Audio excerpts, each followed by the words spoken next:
You need to move. This cabin isn't for kids on school trips. That's the first thing the flight attendant said. Not hello, not can I help you? Just those words. Sharp, dismissive, cold. Imani Rhodes looked up slowly from her seat. 3A. She had just stored her backpack, adjusted her blazer, and taken out her copy of Their Eyes Were Watching God. She was calm on the outside, but her fingers tightened around the book. This is my seat, she said. Her voice was soft but steady. Boarding pass says 3A. The flight attendant, a tall woman with perfect curls and a pinched smile, didn't even look. She gave a polite little laugh, the kind that isn't polite at all. Oh, honey, let's not pretend. We've had minors try this before. Did you sneak past check-in? The words hit Imani like a slap. A businessman in 3B turned his head. A woman across the aisle raised her eyebrows. Suddenly, the cabin felt hotter, tighter, like the air itself was judging her. Imani didn't flinch. I didn't sneak. My mother booked this for me. I fly often. The attendant's eyes narrowed. She leaned in. If you don't move, I'll have security escort you off this plane. You understand? Imani nodded slowly. Then she reached into her pocket. Calm, precise, no drama. Just like her mother had taught her. She unlocked her phone and tapped a single name, M. 1 ring, 2. Then, hey baby, you boarding? Imani stared straight ahead.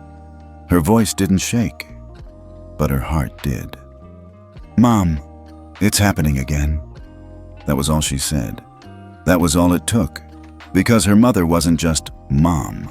She was the woman who held the final override key for every ethics contract tied to 42 major airports. And this wasn't just about a seat anymore. Security has been notified, the flight attendant announced calmly, but loud enough for half the cabin to hear. Please remain seated. Imani didn't say a word. She didn't cry, didn't argue, but her face was flushed with that quiet burn. The kind that comes when you've been humiliated and everyone saw it. She could feel them watching. The man in the expensive suit 2 rows back, pretending to read the Wall Street Journal. The couple across the aisle whispering into each other's shoulders. Even the college girl up front with the earbuds in. Her eyes peeked over the seat back. Every single one of them heard the accusation. Did you sneak past check-in? They heard it and said nothing. That's what stung the most. Not just the insult, the silence. Imani adjusted her blazer with trembling fingers, like that one small action could give her back control. Her backpack sat untouched beneath her seat, neatly packed, nothing out of place. She double-checked her ticket, followed every rule, and still, somehow, she'd been reduced to a suspect. She reached for her phone again. Not to post, not to record. That wasn't her way. She opened a secure app, something her mother had installed when she started flying alone. She tapped the red icon marked Direct. Connect secure call. Clarissa Rhodes, line scrambled. Encryption active. 3 seconds later, her mother answered. Imani, what's wrong? The words nearly broke her. She won't let me sit, Imani whispered. She said I don't belong here. She's calling security, and everyone's just watching. There was a pause, a silence that didn't feel empty. Then, stay where you are. Don't move. I'm going to handle this. Imani closed her eyes. She didn't know what her mom was about to do, but the look on that flight attendant's face, that was about to change. Judge Clarissa Rhodes sat at the end of a long glass conference table in Washington, D.C., her notes crisp, her voice steady. The room was quiet, just her, 2 FAA commissioners, and a senior rep from the ESG funding board reviewing quarterly ethics compliance for several airlines. They were discussing a proposed renewal of SkyBright Airways' contract. That's when her phone vibrated. Once, then again. The second buzz had a tone only she knew, Imani's direct line. Emergency only. She didn't hesitate. Clarissa stood from her seat, excusing herself with a nod.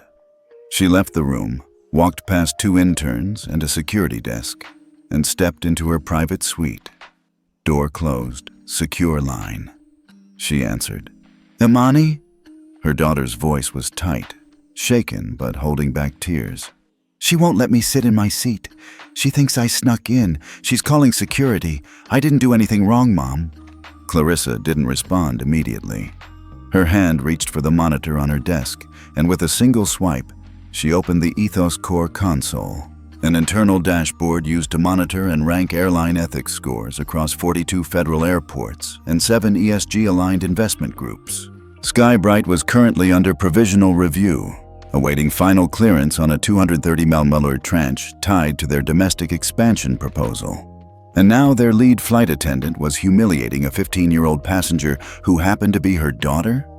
Clarissa clicked into the flight registry.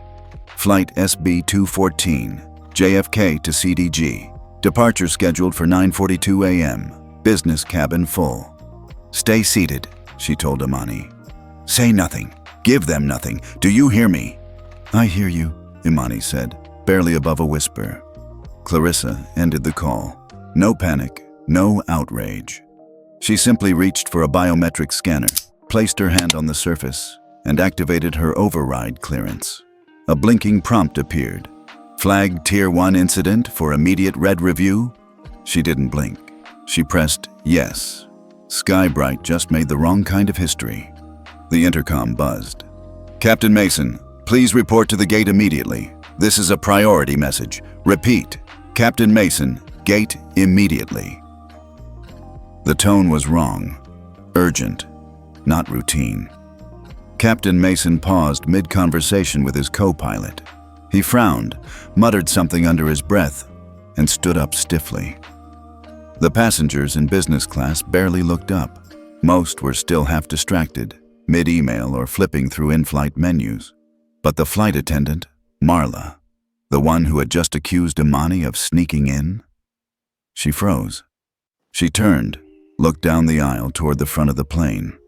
And that's when the second figure entered. Not a TSA agent, not security. A woman in a navy blazer, eyed badge clipped to her lapel. Her expression was sharp, professional, but not polite. She approached Marla without slowing. "Are you the assigned lead flight attendant on this flight?" the woman asked. Her voice was low, clipped. "Yes," Marla replied, her voice tight. "Is there... Please step off the plane with me, now. I'm in the middle of pre-flight. Ma'am, this is not optional." The silence in the cabin turned heavy. No one moved. Even the passengers who hadn't been paying attention were now wide-eyed. Imani watched it all from seat 3A. She said nothing, just sat there, her back straight, her phone resting quietly in her lap, screen still faintly glowing. Marla hesitated, then unpinned her name tag. She handed it over with shaking fingers.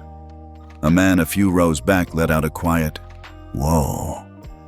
As the supervisor and Marla stepped off the aircraft, the captain's voice returned, this time over the cabin speaker. "Ladies and gentlemen, we regret to inform you that due to an unexpected operational directive, this flight has been delayed. All passengers must disembark and return to the gate. Please remain calm and follow the instructions of our ground crew." The murmurs began immediately, confused, frustrated. But Imani? She didn't move, because for the first time that morning, she didn't feel small. Clarissa Rhodes didn't slam the door. She didn't raise her voice. She just moved, fast and surgical. Back in her office suite, she sat before the biometric terminal again, her expression unreadable. The EthosCore console had already logged her override, but that was just the start. She opened the incident queue, typed in Flight SB-214, JFK to CDG, minor passenger complaint, Tier 1 violation, non-compliance suspected. Then she picked up the phone. Not her mobile, but the secure landline buried beneath a privacy shield. "Connect me to Marcus Lee at DOT Ethics Compliance." A pause. Then, "Judge Rhodes, what's going on?" "I'm flagging SkyBright Airways for immediate red level review."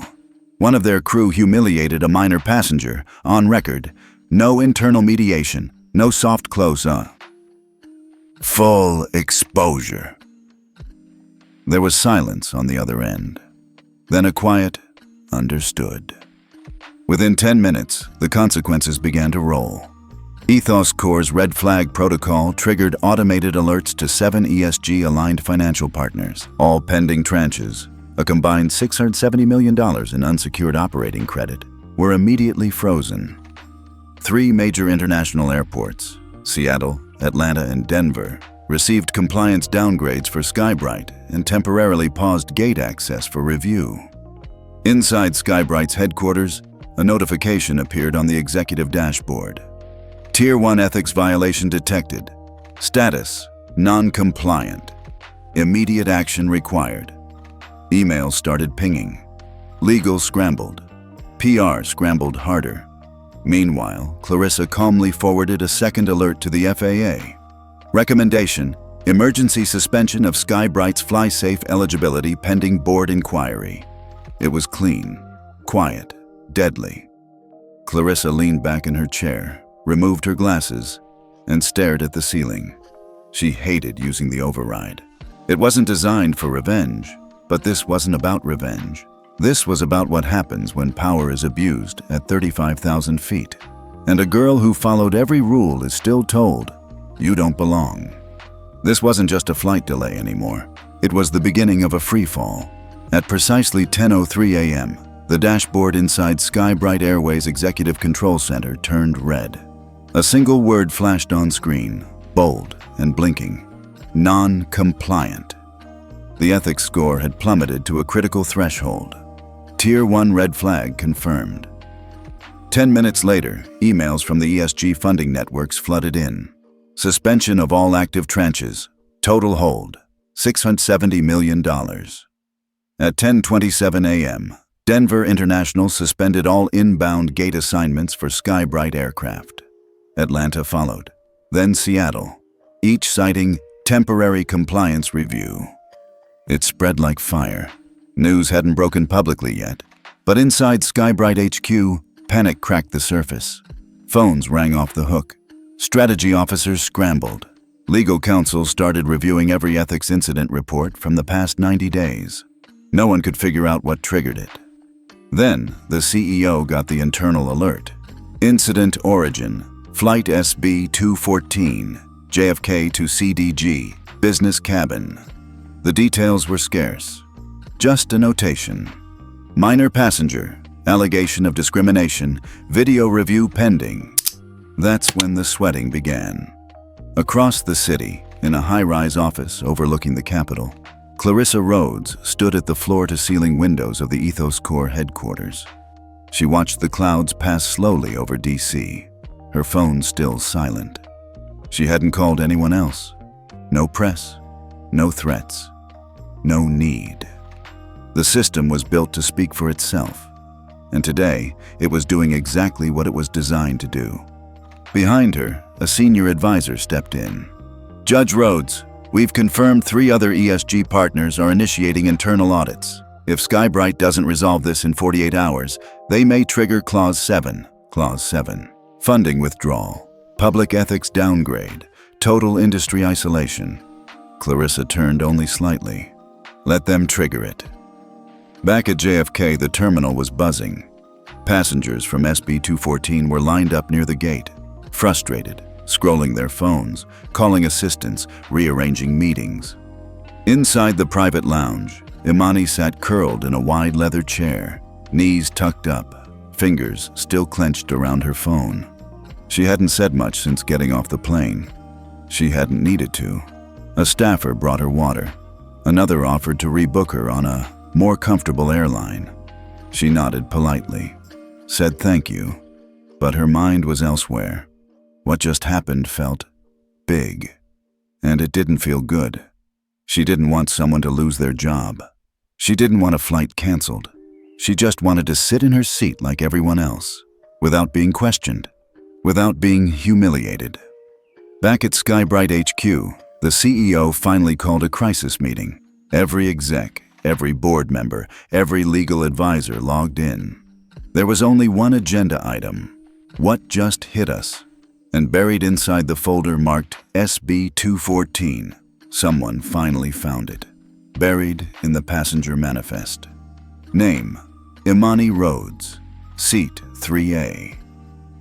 Emergency contact: Clarissa Rhodes. And just like that, the room fell silent. Someone whispered, "Oh no." They hadn't just insulted a passenger. They had triggered a systemic reckoning. A reckoning with a name behind it. By 11:15 a.m., the FAA issued a formal request for clarification. By noon, 3 news outlets had caught wind of a government freeze on airline ethics contracts. The public storm was coming, and SkyBright was already drowning. The private jet touched down in Paris just after sunrise. Imani looked out the window as the golden morning light poured over the rooftops. She should have felt excited. This was the trip she'd been dreaming about for months. Her first solo adventure: Paris, museums, art, croissants. But her chest was heavy. She stepped onto the tarmac in silence. No cameras, no reporters, just a quiet black car waiting with her name printed on a small placard. The driver smiled warmly. "Miss Rhodes, welcome to Paris." She nodded. "Thank you." That was all she could manage. The ride into the city blurred past, the Eiffel Tower peeking through buildings, the soft hum of the city waking up. Imani stared straight ahead. Her phone buzzed twice. Messages from classmates. 2 more from press emails she didn't open. She turned it face down. At the hotel, they offered her champagne. She asked for sparkling water. In her suite, she finally sat still, dropped her blazer onto the bed, let her hands unclench. This wasn't how it was supposed to feel. Her seat had been paid for. She had followed every rule. But now a woman was suspended. A flight was canceled. Contracts were frozen. People were panicking. And she hadn't meant for any of it. She hadn't yelled, hadn't posted a video, hadn't even said the woman's name. She just made a call to her mother. Because she was scared. That was all. And somehow, the sky broke open. She stood at the window, looking out over Paris. The city was beautiful, soft and slow, the way she imagined it would be. But all she felt was stillness. Not victory, not pride, just quiet. It started with one post. Ben Carter, a tech executive who had been sitting 3 rows behind Imani, uploaded a video to Twitter the morning after landing in London. The clip was short, just under 2 minutes, but crystal clear. It showed the flight attendant hovering over Imani, her arms crossed, voice clipped and cold. "You need to move," the attendant snapped. "I didn't sneak," Imani said quietly. "You don't belong in this cabin." That line, "You don't belong," landed like a hammer. Ben didn't add much commentary, just a few lines. Saw this unfold on SkyBright Flight 214. A black teenage girl in her assigned seat was humiliated and nearly removed. She handled it with more grace than most adults I know. This shouldn't happen, ever. She belongs here. The tweet exploded. Within hours, "She belongs here" was trending across the US. By that evening, it had crossed into global Twitter ranks. Celebrities, activists, civil rights attorneys, all began reposting the clip. Clips from the news started to appear. CNN, MSNBC, even BBC. FAA confirms investigation into SkyBright following viral video. Federal ethics system triggered by in-flight incident.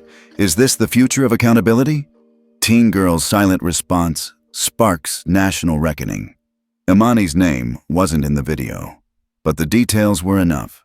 People pieced things together. Flight number, departure time, the timing of the system freeze. And then someone posted a screenshot from a leaked flight manifest. Passenger, Imani Rhodes, seat 3A emergency. Contact, Judge Clarissa Rhodes. And just like that, it became more than a video. It became proof that power could be used quietly and still shake the system. Meanwhile, back in Washington, Clarissa sat across from a federal committee, not as a defendant, not even as a witness, but as an expert. She answered questions calmly, explained how the EthosCore red flag protocol works, showed how no names had been pulled, no favoritism involved.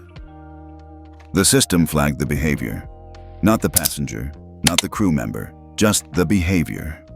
So, you didn't force anything? No, sir. The airline failed itself. We just stopped the damage from continuing. In Paris, Imani watched all of it unfold through muted screens. Her name hadn't trended yet, but her initials had. Her seat number, her mother's reputation. She didn't know how to feel.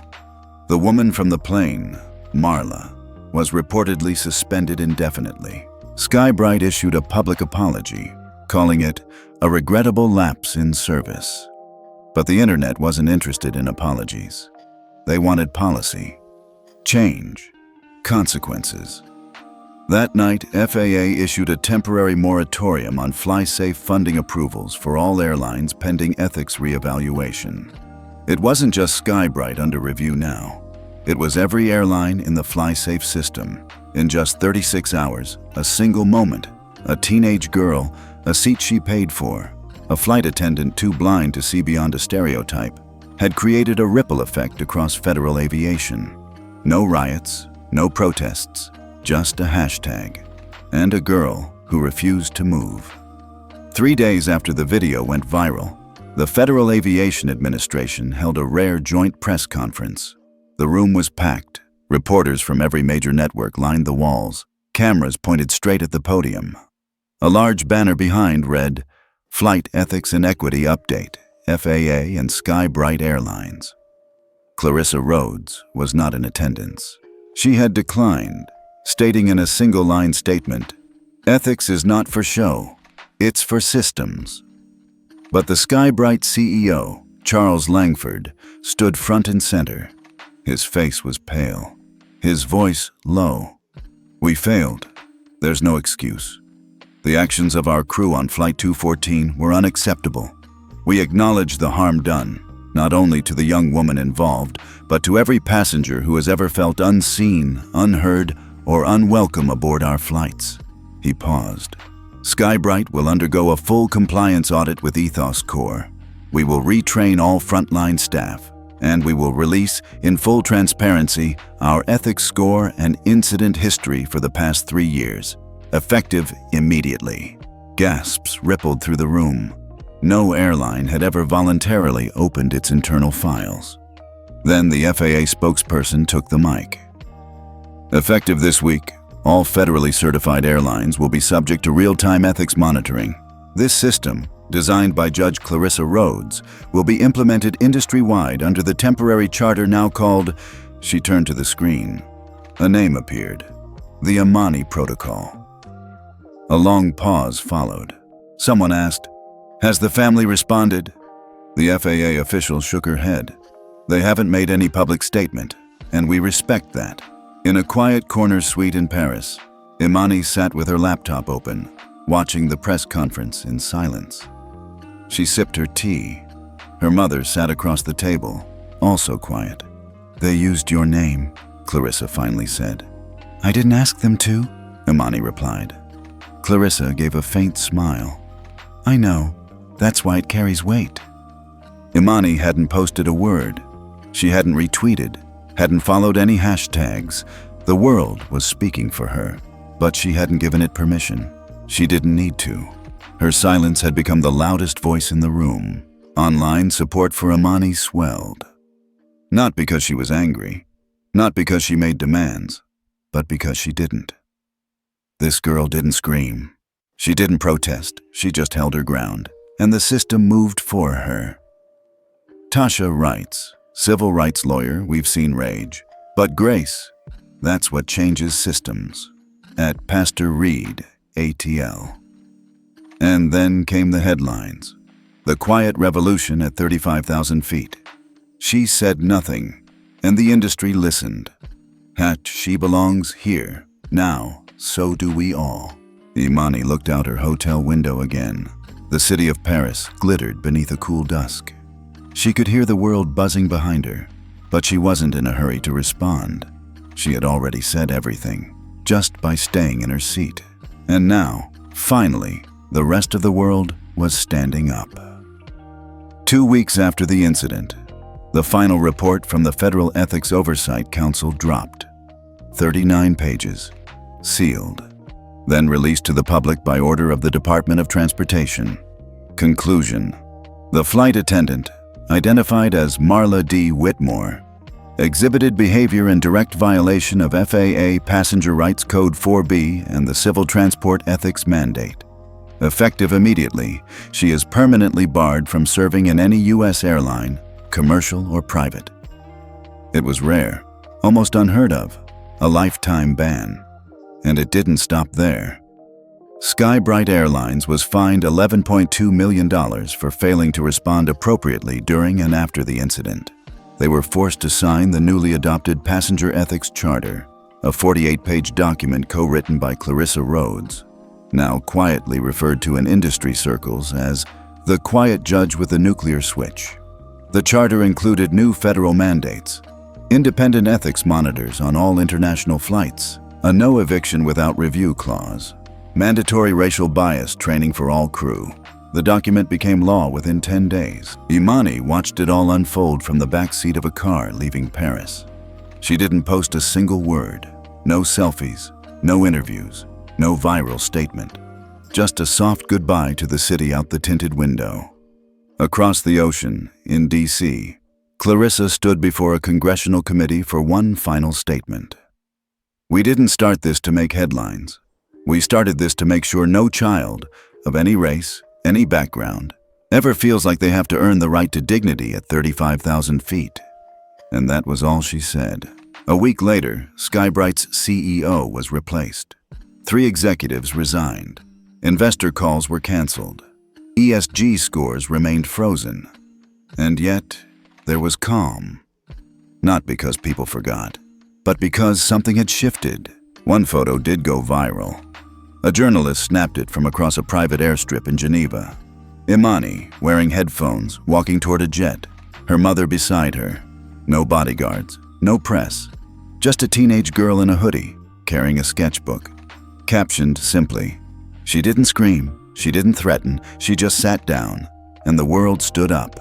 At FAA headquarters, the Ethics Board renamed one of its new oversight programs. Not after Clarissa, not after the protocol, but after the moment itself. Seat 3A, Ethics Verification System, launching across 87 airports by fall. Every new crew member would be trained under the framework born from that one flight, that one girl, that one silent moment. Imani didn't care much for legacy, or hashtags, or what happened next, but she knew this. She never wanted to be famous. She just wanted to go to Paris, to sit where she was assigned, to not be told, "You don't belong." And somehow, by not moving, not yelling, not breaking, she had redrawn the sky. Imani touched down in D.C. under gray skies. No press, no escorts, just her mom and a driver. Inside the car, Clarissa read an invitation aloud. We'd be honored to have Miss Imani Rhodes as keynote speaker at the National Aviation Reform Summit, Saturday, White Marble Ballroom, live streamed globally. Imani didn't even look up. "I'm not going." Clarissa raised an eyebrow. "You sure?" "Yeah," Imani said, softer this time. "That's not where I need to be." That Saturday, while senators and CEOs filled a chandeliered ballroom, Imani stood in a small gymnasium just 40 minutes away, Easton Public High School. She'd asked to speak to the sophomore class. No media, just 15-year-olds in hoodies and jeans like hers. She stood at the front of the room, holding no notes. "They keep asking me to talk about the plane, but honestly, I don't want to talk about a seat. I want to talk about how many rooms kids walk into feeling like they don't belong, like they have to shrink to fit." The room fell silent. You don't need a crisis to prove your worth. You don't have to go viral to matter. Some kids nodded. Others stared wide-eyed. It wasn't a big speech. but something in it landed. Later that day, a photo circulated quietly. Imani sitting on the gym floor, surrounded by students. No stage, no mic, just conversation, captioned by a teacher. The summit was across town, but the change? It was here. The auditorium at Reagan National Airport was packed. Executives, press, regulators, all gathered for one moment. The national unveiling of Seat 3A, the ethics monitoring system born from one silent act. There was a red ribbon, flash bulbs, a giant screen that read, Seat 3A, because every passenger deserves to belong. But all eyes shifted when the side doors opened. Imani Rhodes and Clarissa Rhodes stepped in. No fanfare, no security, no announcement. Clarissa wore a soft navy suit. Imani wore jeans and white sneakers. They didn't take center stage. They didn't cut the ribbon. They stood near the back, watching. When the CEO of the FAA gestured for them to come up, Clarissa simply shook her head. Later, a journalist asked Imani, "Why didn't you speak?" She smiled, just a little. "I already did. I stayed in my seat." That was all she said. 30 minutes later, they slipped out before the final applause. No interview, no last-minute statement, just a mother and daughter walking through the terminal. As they passed Gate 17, a little black girl, maybe 8, pointed. "Mommy, that's her. The quiet girl, the one who changed the planes." Imani bent down and smiled. "You gonna fly someday?" The girl nodded hard. "Good," Imani said. "Just remember, you never have to move unless you want to." And with that, she stood, took her mother's hand, and disappeared into the crowd. The system was live, and the sky would never feel the same again. She didn't yell, she didn't fight, she just stayed in her seat, and the world had to move. Now we want to hear from you. Have you ever been told you didn't belong, just because of how you looked, how you spoke, or where you sat? Drop your story in the comments. Someone out there needs to read it today. And tell us where you're watching from. This community spans the world, and every voice matters here.